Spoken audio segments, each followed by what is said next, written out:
Chers amis de la communauté d'études quotidiennes de la Bible, bonjour!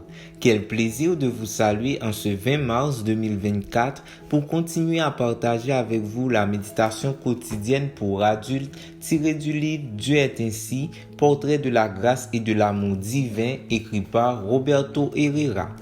La méditation du jour a pour titre Le Dieu qui n'abandonne jamais ses enfants. Le texte de base se trouve dans Romains 8, versets 38 et 39.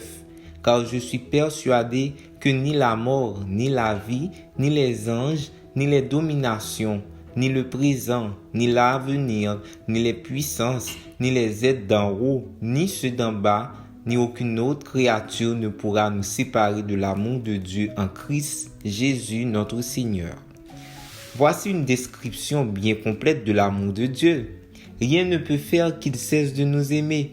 Dieu nous aime malgré nous, malgré le péché, malgré tout ce que fait Satan pour nous accuser devant lui, pour voir s'il se décourage et nous abandonne. Non seulement il nous aime, mais il est ouvertement de notre côté. Très loin de chercher des raisons de nous abandonner, il est prêt à donner les explications nécessaires pour nous justifier, à payer les dettes qui peuvent témoigner contre nous et à nous défendre de toute accusation. Ce tableau d'un Dieu totalement partial avec nous, ses enfants, me fascine. Et si Dieu est pour nous, qui sera contre nous? Romains 8, verset 31. Et que se passe-t-il s'il nous manque quelque chose? Vous demandez-vous peut-être? Paul vous demande comment il ne vous donnerait pas tout ce dont vous avez besoin s'il a livré son Fils pour qu'il meure pour vous. Et si Satan m'accuse devant Dieu et présente mes fautes en public, c'est peut-être votre crainte, mais Paul répond que vous pouvez être tranquille parce que Dieu est celui qui justifie. En d'autres termes, le problème de l'ennemi n'est pas de prouver que nous sommes pécheurs, car tout l'univers le sait.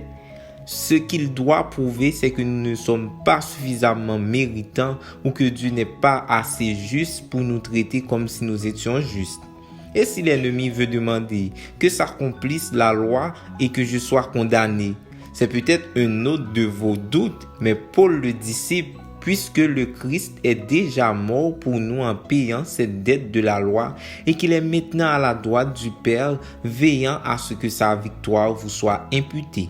Et si la vie macabre de tribulation, d'angoisse, de persécution, de famine et de dénuement serait séparée de l'amour de Dieu? Paul vous dit d'être rassuré, car en Christ, vous sortirez de tout cela vainqueur.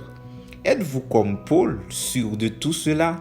Avez-vous la conviction que rien ne pourra vous séparer de l'amour de Dieu? Rien. Ni les puissances de ce monde, ni celles hors de ce monde, ni les problèmes du présent, ni les craintes de l'avenir, rien ne pourra vous séparer de l'amour de Dieu. Par cet amour, le Père, le Fils et l'Esprit se mobilisent pour votre salut. Merci d'avoir suivi cette méditation. Nous vous souhaitons de passer une très bonne journée.